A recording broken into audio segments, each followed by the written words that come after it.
right, welcome to the MIF. It's kind of the breakout room when we're live and in person, but this is video, as you know. And I have Omineca with Tom MacNeill with me, and we're going to ask a couple questions. So, Tom, you were one of the first I brought to the Metals Investors Forum in Toronto, and I was very proud, actually, to bring Omineca to the investors. And a lot of people took note of that. And so I think between yesterday and the initial idea in Toronto, a lot of people that have invested and people that will want to know or get an update. So if you could just update it from that time when I first introduced the company to where we are presently. Sure. Thank you, David. It's a pleasure to chat again.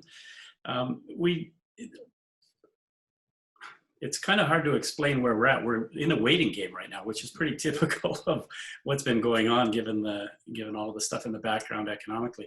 But we've got a great gold cycle. We kept this project on the shelf throughout the bottom of the gold cycle on purpose because we have that much faith in it. We really believe in this project. And so we waited until just last year to really get going on it. And I'm so glad that you actually became aware of it earlier this year. It was really good timing for us to start talking about it in Toronto. Where we're at is we've applied for 27 drill holes in our initial hard rock exploration program into this. It's an area that has seen really in our area of interest only one drill hole, and that one hole hit gold back in 1988. It was based on different information than we have, which is, over a quarter century ago. So where we're at is waiting for the BC government to give us approval for those 27 drill holes. We don't expect any hiccups. It's just the standard time it takes bureaucratically to actually go through the process. And I think we're near the end of that. And we made note of that in our news release, which we put out last week. I would encourage people to read.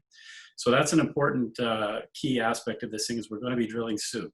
27 holes. We've got a very high level of confidence of what we're going to see in the drill string when we start doing that. Another key thing that we're waiting for, and again, it's the waiting game.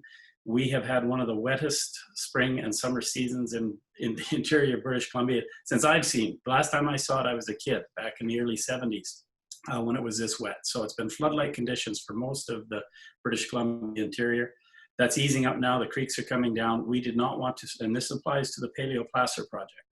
We did not want to start the pumps, nor could we start the pumps in potential flood-like conditions because we dewatered the underground workings and then get down to get working. So that's a key thing we've been waiting for. The settling ponds have, as we noted in the news release, been rehabilitated.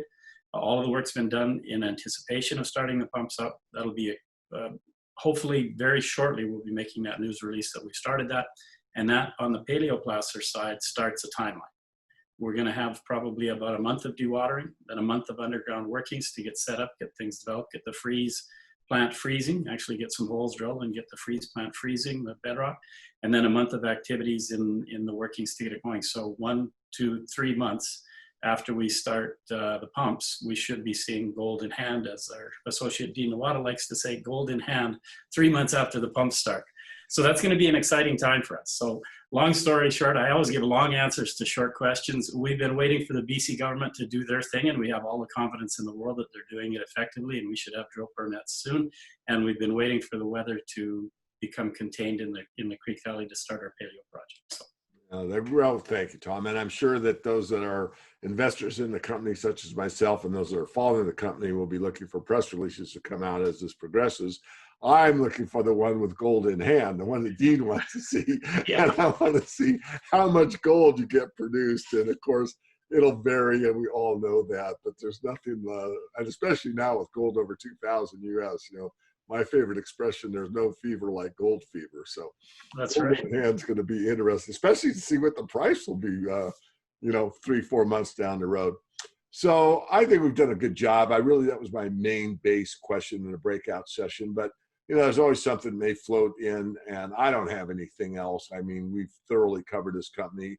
I am very, very, very picky when I submit a speculation to my paid subscribers. This is one that I just couldn't refuse. Everything lined up perfectly. And I like cost controls, which are almost impossible in the mining business. I don't tell you how many really very meaningful projects that were bid out after the, PEA, the preliminary economic assessment, and super duper mining engineers and on, and it was X, and it ended up being 2X before the complete thing was built and the mill was in and everything else. And I'm not complaining, I'm just giving you a reality check. But with Omineca having this fixed contract at 850 that we went through yesterday, and we also did in Toronto, that was a real plus to me, especially since gold really was sort of at the high end of a channel. I hadn't done much back then, and that was just a few months back, but shows you how quickly gold can move. So that on top of this huge potential with the mirroring of the Barkerville situation, which, you know, I don't make a big deal out of it because it isn't yet, but these are the kind of opportunities that I really like. So Tom, you know, I think we're doing each other a favor in a way. I like these kind of speculations that can really potentially make investors or speculators very happy. On the other hand, they're hard to find. So I'm glad that through fortuitous circumstances, I actually met Dean and got the whole story, and thinking, okay, I've heard these stories before, and checked it out. Everything dialed in very, very well. So I'm glad I recommended it when I did. I'm glad my subscribers had 2 months to get in at a very low cost basis. And then as things started to progress, the company's on its way, and hopefully it's got a lot further to go. So with my little spiel about how happy I am to be an investor, do you have anything else you'd like to add before we close out? Sure. Thanks, David. One of the things that we haven't really hit home, we tend to be very low key in the way we relate information. In our last news release, we point out Steve Kosis, our lead geologist, 30 years plus experience in the Caribou in both placer and hard rock mining, knows the area better than any other person on the planet. We make a statement in there that people should take note of, that within the bulk sample that we did in the paleoplacer, so we view that as an indicator of where the gold, that it's a good indicator for lode gold.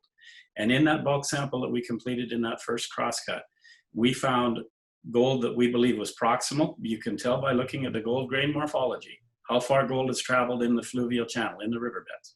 And we know that we have some gold in there that didn't travel very far at all. Steve's guess is a portion of that gold traveled less than 100 meters from its lode source. And we make the statement in that news release that it's our belief, given on the analysis of the gold grain morphology, that all of the gold in the bulk sample traveled less than 1 kilometer from its source. Wow. So you got to think about that. Yeah. And when we look at, I like using the visual aids because we can do that now that we're doing this all by computer. We did our bulk sample here, right about here. We have this massive geophysical signature here that mirrors the type of thing that we see at Barkerville right upstream. That's about a kilometer distance. So it tells you that we have a very high level of confidence what we're onto. We've sent our guys out into the field. In the news release, we detail that we're seeing the shear structures. We expect to see the quartz, shear hosted quartz, a myelinitic quartz. We're seeing everything that we expect to see right where we expect to see it. We're finding gold all over the place. In every grab sample, just about every grab sample that we pull out, we're finding gold in it. We're seeing all of the pieces of the puzzle that we need all in the right area. So we are as anxious as anybody to get drilling. So we really want to get this program moving, and we anticipate we'll be doing that very quickly here. So thanks again for the time to update and chat, David. Oh, my pleasure. And I hope it's not too long till we get to see each other face to face again in these very interesting times.